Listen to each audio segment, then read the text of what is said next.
My name is Rodney Scott. I'm the Chief Patrol Agent for San Diego Sector, the part of the United States Border Patrol that's in charge of this area here. Thank you for joining us here today. I'm going to introduce my partners here within CBP. This is the CBP leadership at the local level. Is Hunter Davis. He's in charge of the Air and Marine Operations. Director of Field Operations, Pete Flores, is in charge of the ports of entry here. We have the Honorable Secretary of DHS, Secretary Nielsen, here with us today as well. I also want to quickly thank the Department of Defense and the many soldiers that have been here over the past weeks helping us fortify our borders. The wall right behind me looked very different about a week ago, and I really want to give my most sincere appreciation to the soldiers that have been down here helping us, the ones that continue to help us as we build out and strengthen the border, not just for this migrant, but the criticality, the timeliness for this migrant caravan, but also for all border threats. Simultaneously, we're continuing the border wall expansion here. We have over 8 miles of the new border wall built here as well. Going forward, though, I would really like to just point out quickly the 700 plus CBP officers and Border Patrol agents that are detailed here as well to help us resolve this threat. I thank them, and I also thank their families that they left behind. Without further ado, I'm going to turn over the mic to the Secretary so she can give a presentation, and then I believe at the end we'll take some questions from you. Thank you.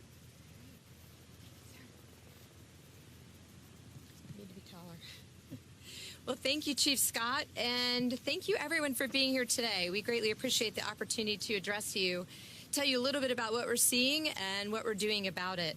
Before I begin, though, I just want to acknowledge the devastating wildfires currently ongoing here in Southern and Northern California.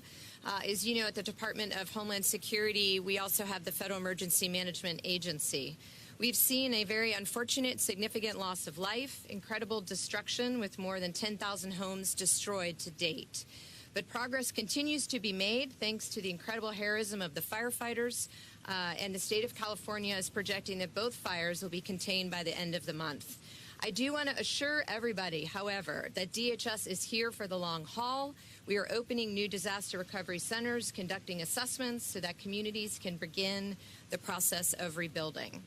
So in addition to Chief Scott, I also want to acknowledge our Director of Field Operations behind us, our Director of Air and Marine, and to thank you all three for your outstanding efforts here in San Diego and elsewhere in the sector.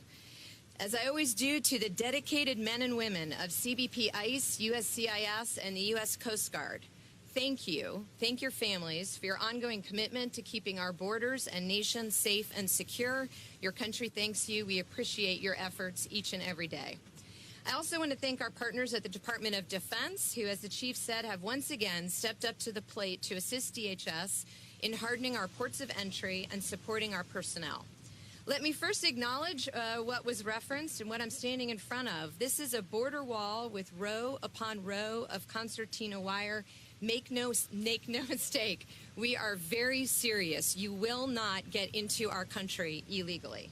Thanks to the quick work by CBP and DoD in installing wire like this, we now have miles of concertina wire at our ports of entry and elsewhere along our southern border. As we continue to see the arrival of additional caravan members south of our border, I want to take this opportunity to set the record straight on what is currently happening at the border and who we see and what we're doing about it. First, some critics and media have stated that DHS is overreacting to the presence of a few hundred migrants that are thousands of miles or weeks away from the United States. I'm here to tell you today that the reality is that there are currently over 6,200 individuals camped out south of the U.S. border in Tijuana today as I stand here. In Mexicali, there are more than 3,000 caravan members. These two groups, combined with other caravans making their way through the Northern Triangle in Mexico, will result in approximately 8,000 to 10,000 migrants amassing along our southern border. The crisis is real, and it is just on the other side of this wall. Second, some continue to report that the caravan is made up of mostly women and children who are fleeing violence in the Northern Triangle. The reality is that the majority of the caravan that we see is made up of single adult males or teenage males. In addition, we have identified over 500 criminals, to include known gang members, contained in the flow of the caravan. To fuel the sympathetic narrative we continue to see repeated in U.S. media, we know that organizers of the caravan have been pushing women and children and others to the front of the caravan in hope that law enforcement will not engage them. This is particularly dangerous given the unusual propensity for violence we have seen in this caravan, the assaults on border police in multiple countries, and the use of incendiary devices. This is not an organic flow of migrants. Third, critics continue to say that all members of the caravan are fleeing violence and thus deserve asylum. The reality is that based on historic trends, intel, and open source reporting, we believe that most of the caravan members will make frivolous or unsubstantiated claims of asylum. Low standards for claiming a fear of persecution have allowed aliens with meritless claims to illegally enter our country, claim credible fear, and then in many cases be released pending lengthy proceedings, generally to disappear. In the last year, only 9%, 1 in 10, of those from the Northern Triangle who applied for asylum were determined eligible by a federal judge. More than 9 in 10 were found not to be eligible or chose not to complete the process. What is clear is that many of those who are here or en route to our southern border via these caravans are economic migrants or are seeking to be reunited with their families already in the United States. Wanting a job is not a basis for asylum under U.S. law. Wanting to be reunited with your family is not a basis for asylum under U.S. law. Wanting to live in the United States, not a basis of asylum under U.S. law. While there are legal ways for individuals to seek all of these outcomes, falsely claiming asylum means that those with legitimate asylum claims are buried in the backlog. Let me be clear, the caravan does not give one a special right to enter this country. Members of the caravan will wait in the back of the line of those already waiting to be processed at our ports of entry. As we are witnessing, caravans are dangerous for migrants. They are preyed upon by criminals, traffickers, and cartels. Our nation is experiencing an unprecedented crisis on our southern border that is the result of specific legal loopholes. I know you've heard me talk about these before, but they are created by poorly drafted federal law and a deeply flawed Ninth Circuit court ruling. It prevents the detention and repatriation of illegal alien minors and family units. The smugglers know these loopholes exist, and they're taking advantage of us and the migrants who do not know any better. Our weak immigration laws have encouraged caravans to try to break our nation's laws. And once again, I call on Congress to do their job and close these loopholes. I refuse to believe that it is too difficult for Congress to do their job in the interest of national security. This administration will not tolerate frivolous asylum claims or illegal entry. If you try to enter our country without authorization, you have broken the law of the United States. You will be detained, prosecuted, and repatriated. In advance of the caravan's arrival, we have hardened ports of entry, deployed the military, and surged resources. We have worked closely with state and local law enforcement to be able to rapidly deploy where needed. President Trump has also taken decisive action, making illegal entrants ineligible for asylum. Under the President's proclamation, if you enter the U.S. illegally, you will not be allowed to claim asylum. Our generous asylum system is currently being abused, and frivolous claims take away resources for those who are genuinely fleeing persecution. I also want to say that today I am deeply disappointed and troubled by the Ninth Circuit ruling yesterday. We have seen time and time again these open border advocacy groups venue shop here in the Ninth Circuit and obtain temporary injunctions that are far outside the judicial mainstream, and in this case will unequivocally make the United States less secure and likely will result in more migrants being harmed by smugglers and gangs attempting to enter the United States illegally.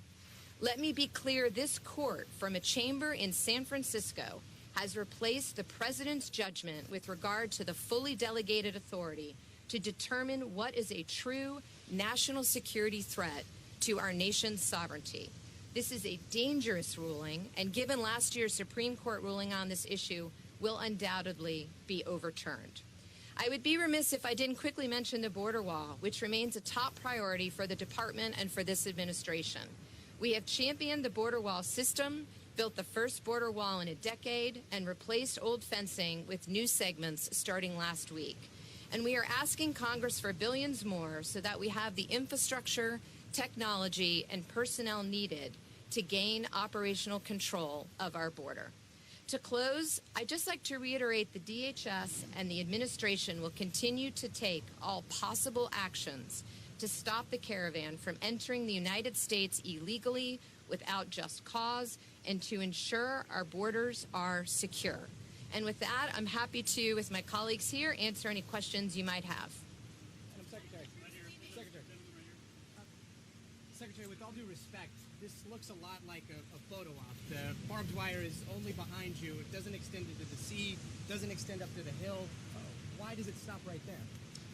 Well, first of all, in the sea, what you see is United States Coast Guard. I have full faith and confidence that they'll be able to stop anybody that goes that way. Before you came, we saw somebody come through the sea and claim asylum here in front of the cameras and in front of the border. And they were stopped and they made an illegal entry. So they will be treated as such. In terms of up the wall, what I would say is this is where we saw the biggest potential place where we did see migrants climbing the wall. Wherever we see them, we will put wire up and we will make sure they cannot enter the country illegally. For now, it just extends right here. What about the judge's ruling yesterday? Are you guys not going to follow that ruling? We will follow all laws and judicial ruling, but we will also be appealing it as quickly as possible. I have no doubt that we will be successful. I have a question about the military timetable clarification. I know they're reporting to you. Can you clarify the timetable for the military or what the conditions are surrounding their help with enforcement? Sure. I spoke to Secretary Mattis just this morning. I have no doubt that DOD will continue to be our partners in this mission until it is resolved.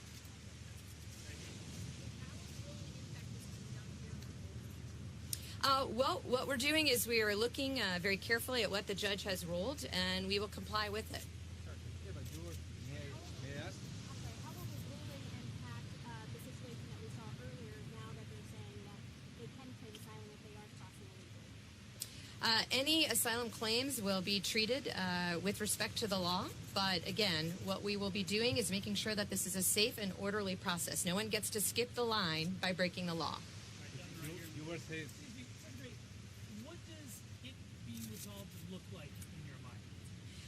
A safe and orderly process where we can work with our partners throughout the region. I've spent a lot of time working with the Northern Triangle countries and the government of Mexico to ensure that vulnerable populations are helped as soon as possible in the process so that they do not need to take a dangerous journey and that we do not have a system that encourages smugglers and traffickers to not only cause violence and crime but to prey on vulnerable populations.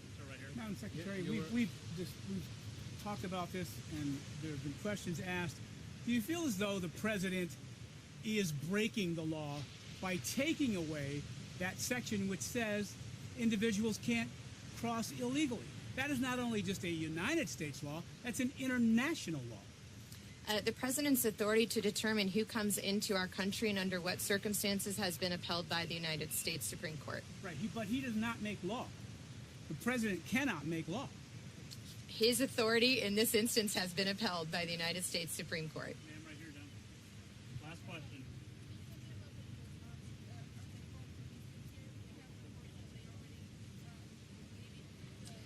Yeah, so there's some missions that parts of the military have completed. So what you're seeing is a movement of forces. But as I said earlier, I have spoken with Secretary Mattis directly, and I have no doubt they will continue to partner with us in this mission until it is resolved.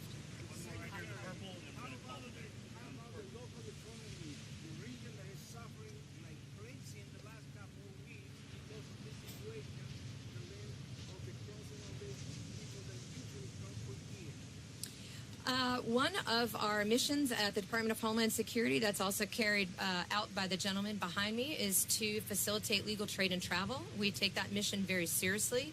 We are working with all parties on both sides of the border to ensure that in the midst of this migrant crisis, we can continue to ensure that legal trade and travel continues. And I'm sorry, you had one?